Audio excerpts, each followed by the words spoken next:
Hello, it's Debbie here.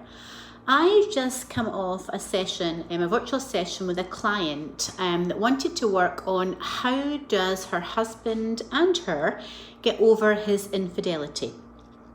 So I thought I would take advantage and do a consult on this. Now, it's not my usual place that I consult from.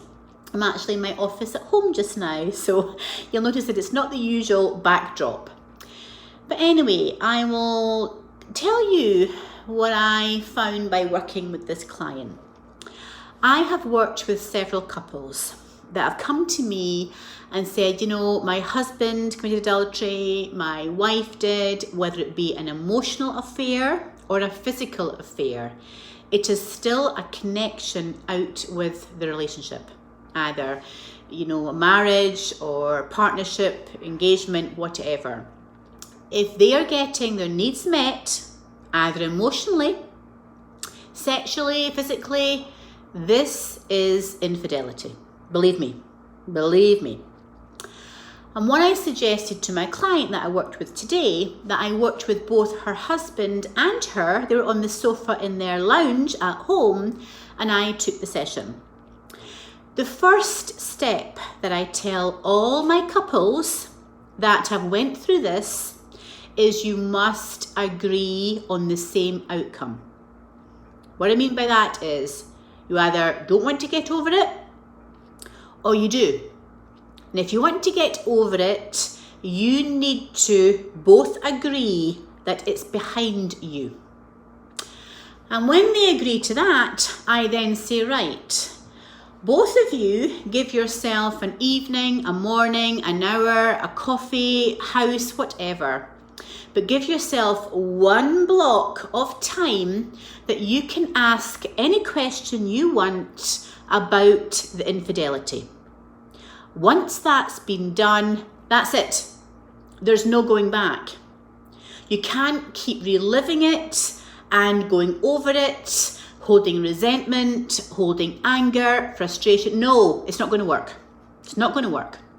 So the first step is agree that this is the time we meet, this is what we talk about, and that's it. Move on.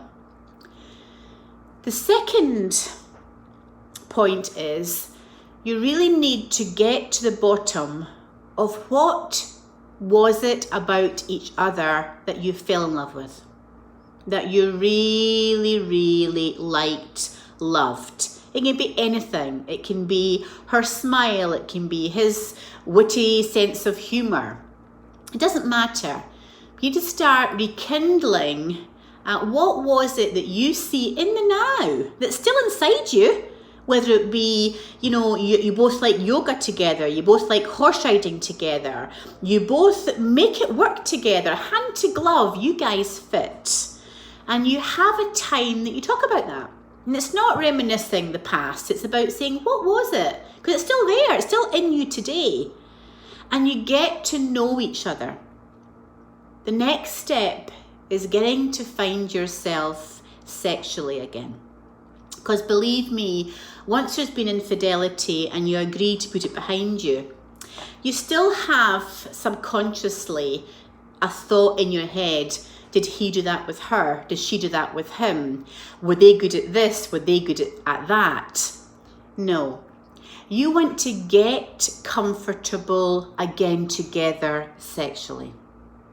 And that starts with allowing yourself to go with it. Allowing yourself to get all your walls down, the past, and that you're fully present with each other. That's you working on the emotional side of stuff, the sexual side of stuff. Then you can begin to say, we are one again.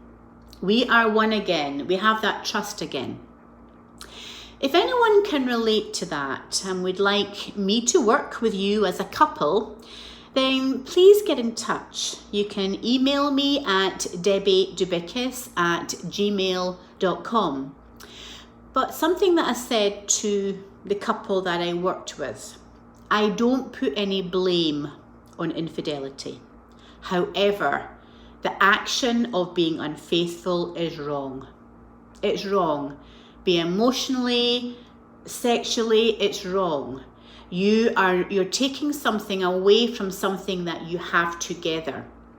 And because I'm saying that to you, you need to look at the situation and say, what was he getting that he wasn't getting from me?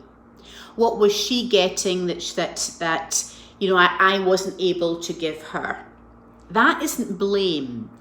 It's all about, we can lose ourselves at times. We can lose ourselves in our career. We can lose ourselves in parenting. We can lose ourselves in the stress of life. And sometimes that can just make us go in different directions. It's recognizing when that's happening and pulling yourself back. And that's something that I also work with couples, is recognize when you're going here and pull yourself back. Again, if you can relate to anything that I've been saying, please get in touch with me. DebbieDeBickis@gmail.com. Thank you.